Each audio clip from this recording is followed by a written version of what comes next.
नमस्कार दोस्तों, स्वागत है एक बार फिर से आप सभी लोगों का कण्व नगरी लाइव में। साथ ही साथ फेसबुक पर भी मेरा पेज है पौड़ी गढ़वाल और जनता की आवाज़।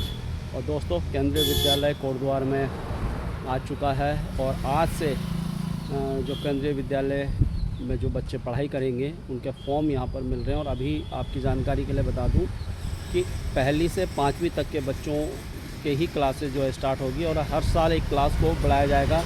अगले साल फिर 5 से जो 6वीं क्लास, फिर 7वीं, इस प्रकार से चलेगा। और ये जो क्लासेज जो संचालित होगी, ये जो स्कूल केंद्रीय विद्यालय संचालित होगा, ये आप देख सकते हैं अटल उत्कृष्ट गवर्नमेंट इंटर कॉलेज कण्व घाटी, यहाँ पर किशनपुरी के इस विद्यालय में संचालित होगा।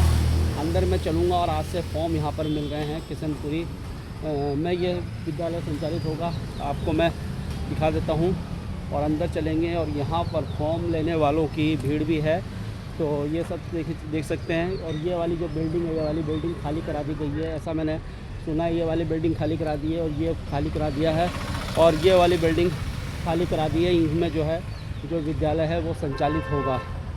चलिए मैं दिखा देता हूँ, इन बिल्डिंगों पर ये विद्यालय संचालित होगा। इसमें देखिए काम भी चल रहा है, निर्माण कार्य चल रहा है। आज से फॉर्म है और कब से क्लासेज स्टार्ट होंगी ये भी जब यहाँ पर जो अधिकारी हैं उनसे बात करने की कोशिश करेंगे।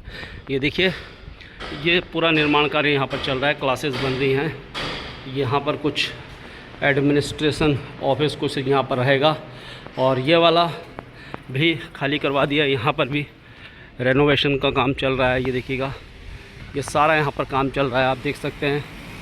ये पूरा काम यहाँ पर चल रहा है और ये वाली बिल्डिंग हो गई आपकी और ये वाली बिल्डिंग हो गई। और फॉर्म लेने भी बहुत सारे लोग आए हैं, आइए उनसे भी बात कर लेंगे। फॉर्म लेने आए हैं आप लोग? हाँ जी। कौन सी क्लास के लिए? फर्स्ट के लिए। ले लिया आपने? नहीं, फॉर्म अभी नहीं लिया। आज मतलब जानकारी लेने आए थे आप? चलिए, तो ये वाली बिल्डिंग है, ये सब इन्होंने थोड़ा नए बना दिया है, इसमें संचालित होगी इस बिल्डिंग में। और ये जो स्कूल है इसको शायद पीछे शिफ्ट इन्होंने कर दिया है। और क्या क्या प्रक्रिया है, फॉर्मेलिटी क्या क्या है, क्राइटेरिया क्या क्या है, देखिए।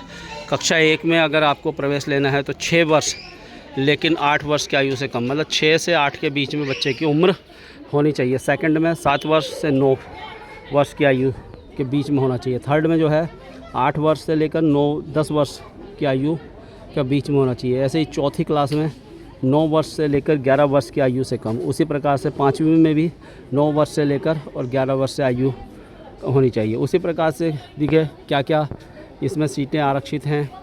नव प्रवेश के लिए सीटों में 25% सीटें शिक्षक अधिकार ITI के रूप में संदर्भित। इस प्रकार से इसका कुछ OBC NCL ये सब होंगी।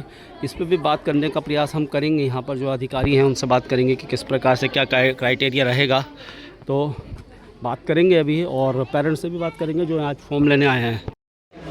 नमस्कार दोस्तों, स्वागत है आपका एक बार फिर से कण्व नगरी लाइव में। साथ ही साथ फेसबुक पर भी मैं हूँ जनता की आवाज़ और पौड़ी गढ़वाल के माध्यम से। तो दोस्तों, जिस प्रकार से कोटद्वार में बात चल रही थी केंद्रीय विद्यालय की, तो केंद्रीय विद्यालय के लिए स्वीकृति मिल गई है और आज से यहाँ पर फॉर्म भी मिलना स्टार्ट हो गए हैं। पूरी जानकारी हम लेंगे। आज हमारे साथ बात करने के लिए रमेश चंद्र शर्मा जी हैं, जो कि प्रभारी प्राचार्य हैं यहाँ पर अभी, और आज से फॉर्म भी मिल रहे हैं। पूरी जानकारी सर से लेने का प्रयास करेंगे कि किस प्रकार से केंद्रीय विद्यालय यहाँ पर रहना है। और आपकी जानकारी के लिए मैं बता दूँ कि किशनपुरी का जो अटल उत्कृष्ट स्कूल है वहीं पर ही ये सारी चीज़ें शिफ्ट हो रही हैं। तो सर, सबसे पहले तो स्वागत है आपका। धन्यवाद बहुत बहुत। सबसे पहले तो कोटद्वार वासियों को बहुत बहुत शुभकामनाएं। लंबे अरसे से जो उनकी मांग चल रही थी आखिरकार पूरी हुई। सभी जो यहाँ के कोटद्वार वासी उनको बहुत बहुत शुभकामनाएं केंद्रीय विद्यालय खोलने के लिए। मेरा नाम रमेश चंद्र शर्मा है। मैं केंद्रीय विद्यालय संगठन रीजनल ऑफिस के द्वारा यहाँ पे प्रतिनियुक्ति पे प्रभारी प्राचार्य के रूप में नियुक्त किया गया हूँ। और आज से ही जैसा कि आप देख रहे हैं प्रवेश पंजीकरण प्रक्रिया प्रारंभ हो गई है और ये आज से 16 तारीख से 25 जून तक चलेगी। 16 से 25 जून तक चलेगा। और इसी दौरान भी जो पंजीकरण फॉर्म है उसको जमा भी किया जाएगा और 25 जून को 2 बजे तक पंजीकरण फॉर्म जमा भी किए जाएंगे। 25 जून के बाद सर 2 बजे के बाद फिर किस प्रकार से क्या क्राइटेरिया रहेगा प्रवेश का? उसके उपरांत 25 जून के उपरांत केंद्रीय विद्यालय संगठन द्वारा जारी जो एडमिशन गाइडलाइन है उसके अनुपालन में प्रवेश प्रक्रिया प्रारंभ की जाएगी। जितने भी पंजीकरण फॉर्म आए उनकी स्क्रूटनी की जाएगी। उसके लिए हमारे जो साथी लोग आए हैं, टीम आई है, वो स्क्रूटनी करेगी फॉर्म की, जो जांच करेगी और उसके उपरांत एडमिशन लिस्ट को अप्रूवल के लिए भेजा जाएगा और उम्मीद करते हैं कि 10-12 जुलाई तक प्रवेश प्रारंभ हो जाएंगे। सर जो एंट्रेंस होगा वो कैसे होगा, कुछ रिटर्न के माध्यम से होगा या कुछ लॉटरी सिस्टम होगा, क्या रहेगा वो? देखिए, केंद्रीय विद्यालय संगठन में जो प्रवेश प्रक्रिया है, जैसे कि यहाँ कक्षा 1 से 5 तक के प्रवेश किए जाएंगे, उसमें कोई भी प्रवेश टेस्ट या एडमिशन टेस्ट नहीं है। तो सीधा उसमें जो हमारी जो एडमिशन गाइडलाइन है उसमें एडमिशन की प्रायोरिटीज़ निर्धारित की गई है कि केंद्र सरकार का कर्मचारी है या फिर स्टेट गवर्नमेंट का कर्मचारी है या स्टेट की ऑटोनोमस है या प्राइवेट है। तो उसी तरीके से 5 कैटेगरी निर्धारित की गई है। ये विद्यालय सिविल सेक्टर का है। तो अब पहली जो कैटेगरी है या प्रायोरिटी है वो केंद्र सरकार के कर्मचारियों की है। दूसरी कैटेगरी केंद्र सरकार के जो ऑटोनोमस बॉडीज़ है उनकी है। तीसरी कैटेगरी स्टेट गवर्नमेंट के जो प्योर डिपार्टमेंट है उनकी है। चौथी कैटेगरी स्टेट गवर्नमेंट के ऑटोनोमस बॉडीज़ की है। पांचवी कैटेगरी जो प्राइवेट है या जो जॉब में नहीं है उनकी कैटेगरी। इसी क्रम में प्रवेश भी किए जाएंगे और बाकी जो नियम होंगे उनको देखते हुए सारे प्रवेश किए जाएंगे। सर जैसे एक क्लास, जैसे फर्स्ट क्लास में कितने स्टूडेंट अभी आप लेंगे? जो उसमें जो कैपिंग है पर सेक्शन या एक कक्षा, क्योंकि एक यहाँ पे कक्षा 1 में एक सेक्शन है, सेकंड में भी एक सेक्शन है, इसी तरह की कक्षा 5 तक एक सेक्शन है। पर सेक्शन की जो कैपिंग है वो 40 बच्चे प्रवेश पाएंगे। सर जैसे आपने कहा कि पर्टिकुलर क्राइटेरिया है, केंद्र सरकार के जो अधीन जो कर्मचारी हैं उनका अलग है, उसका अलग है। तो अगर जैसे 40 बच्चे हैं और केंद्र सरकार के 60 आवेदन आते हैं तो फिर कैसे वो? बहुत बढ़िया बात। अगर कहीं ऐसा होता है तो उसमें फिर ये देखा जाएगा कि अगर एक ही आप कह रहे हैं कि भाई जैसे डिफेंस के बहुत सारे फॉर्म आ जाते हैं, सीटें 40 है, तो वहाँ लॉटरी का प्रावधान होगा। उसके लिए लॉटरी के लिए कमेटी नियुक्त की जाएगी। एडमिशन के में जो हमारी जो डिप्टी कमिश्नर है और जो हमारे नॉमिनी चेयरमैन या चेयरमैन होंगे उनके द्वारा उस कमेटी का अनुमोदन किया जाएगा और कमेटी का बाकायदा लाइव उसका सामने हम लोग प्रोसेस करेंगे और लॉटरी ऐसे केसेस में कंडक्ट की जाएगी। अच्छा सर, जो फीस का अगर रहेगा, फीस कैसे रहेगी? जहाँ तक फ़ीस की बात है, कक्षा 1 और 2 की फ़ीस जो एडमिशन शुल्क है वो तो हमारे यहाँ KVS में 25 रुपये है। लेकिन अगर हम क्वार्टरली फ़ीस की बात करें तो कक्षा 5 तक केवल विद्यालय विकास निधि लगता है और कुछ सेकंड, थर्ड से लेके 5th तक कंप्यूटर फंड लगता है। तो अगर मैं आपको स्पष्ट शब्दों में बोलूँ तो कक्षा 1 और 2 के बच्चों की जो क्वार्टरली फ़ीस होगी 3 महीनों की, अगर अप्रैल से काउंट करेंगे तो 6 महीने की होगी, अप्रैल, मई, जून और उसके बाद जुलाई, अगस्त, सितंबर।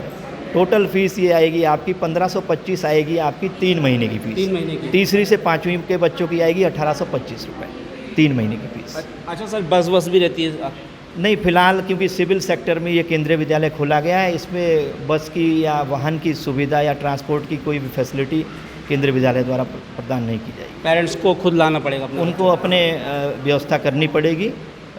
ये पेरेंट के ऊपर उनका अपना एक काम रहेगा। इसमें KVS की तरफ से कोई व्यवस्था नहीं की जाएगी। अच्छा, इसमें कोटद्वार के ही बच्चे एडमिशन ले सकते हैं या कोटद्वार से जैसे गढ़वाल हमारे दुगड्डा है या? देखिए, इसमें ज़रूरी है कि एड्रेस प्रूफ हो और वो हम स्थानीय जो बच्चा यहाँ पढ़ना चाहेगा, ये तो स्पष्ट है कि वो कहीं ना कहीं कोटद्वार में रह रहा होगा। तो अगर कोई कहीं और का भी और कोटद्वार में रह रहा है तो वो भी प्रवेश पा सकता है। उसके लिए बाकायदा बिजली का बिल है, किरायानामा है या पानी का बिल है, तो एड्रेस प्रूफ के आधार पे होगा। और बाहर का भी अगर कोई यहाँ रह रहा है और एड्रेस है उसका, तो उसका वो भी एडमिशन के लिए अप्लाई कर सकता है। अच्छा, जैसे फॉर्म लेने यहाँ पर आ रहे हैं तो फॉर्म के लिए क्या क्राइटेरिया, किस आधार पर आप फॉर्म दे रहे हैं? देखिए, पंजीकरण हो रहा है अभी, तो उसमें हम अभी फ़िलहाल, क्योंकि ये नया अभी पब्लिक को भी बहुत इस बारे में जानकारी नहीं है कि किस कक्षा के लिए कौन सी एज उसमें लागू की गई है। हमने एक तो बाहर बैनर बनाया है जिसमें कक्षा 1 से लेकर 5 तक किस एज के बच्चे एलिजिबल हो सकते हैं। तो उसी के आधार पे हमारे जो ये कर्मी यहाँ बैठे हुए हैं, ये इनकी DOB सर्टिफिकेट से एज चेक कर रहे हैं। उसको जो एज अप्रोप्रिएट क्लास है उसके लिए पंजीकरण फॉर्म दिया जा रहा है। ठीक है सर, बहुत बहुत धन्यवाद है आपका। बहुत बहुत धन्यवाद। तो ये थे रमेश चंद्र जोशी जी और अभी प्रभारी प्राचार्य जी हैं यहाँ पर, और बहुत अच्छी जानकारी इन्होंने आप हम सभी को उपलब्ध करवाई है। आप लोग देखिएगा और वीडियो को शेयर कीजिएगा। तब तक के लिए धन्यवाद। जय हिंद, जय भारत, जय उत्तराखंड। क्या शुभ नाम हुआ सर आपका? हमारा शुभ नाम है सर सुरेश पाल। तो अभी कैसा लग रहा है कि कोटद्वार को केंद्रीय विद्यालय मिल गया है, कैसा लगा आपको? सर देखो बहुत अच्छा है, एक नई उपलब्धि है कोटद्वार के लिए, बहुत अच्छी उपलब्धि है। और एजुकेशन सेंटर में यहाँ प्राइवेट स्कूल इतने आगे बढ़ रहे हैं, तो अगर यहाँ पर जो है ये अच्छा सा स्कूल होगा सेंट्रल गवर्नमेंट का, तो बच्चों को कुछ नया सीखने के लिए मिलेगा। और मेन क्या है कि यहाँ पर जो है मध्यम वर्गीय लोग हैं, तो उनको भी फीस में जिस तरीके से उनको थोड़ा सा दिलासा मिलेगी, तो उससे भी उनको फ़ायदा होगा। तो आज आप फॉर्म लेने आए हाँ हैं, जी। तो क्या क्राइटेरिया है, फॉर्म कैसे मिला आपको? सर क्राइटेरिया की फर्स्टली बच्चे का डेट ऑफ बर्थ सर्टिफिकेट होना चाहिए, उसमें जो है क्लास के हिसाब से उसमें डेट ऑफ बर्थ फिक्स कर दी गई है डेट का, तो जो भी मतलब बच्चा एलिजिबल है उसको ही फॉर्म मिल रहा है, जो नहीं है उसको नहीं मिल पा रहा है। मतलब डेट ऑफ बर्थ चाहिए बच्चे की? बिल्कुल बिल्कुल, उसके लिए डेट ऑफ बर्थ सर्टिफिकेट होना जरूरी है सर। उसके बाद क्या बोला, कैसे होगा एडमिशन? अधिकारियों से बात सर हुई कुछ? नेक्स्ट प्रोसेस जो है उसके बाद में अगली सूचना आएगी, तो उसके बाद बता दिया जाएगा। अभी तो ये रजिस्ट्रेशन है, तो ये एडमिशन प्रोसेस मतलब फर्स्ट पार्ट है एडमिशन प्रोसेस।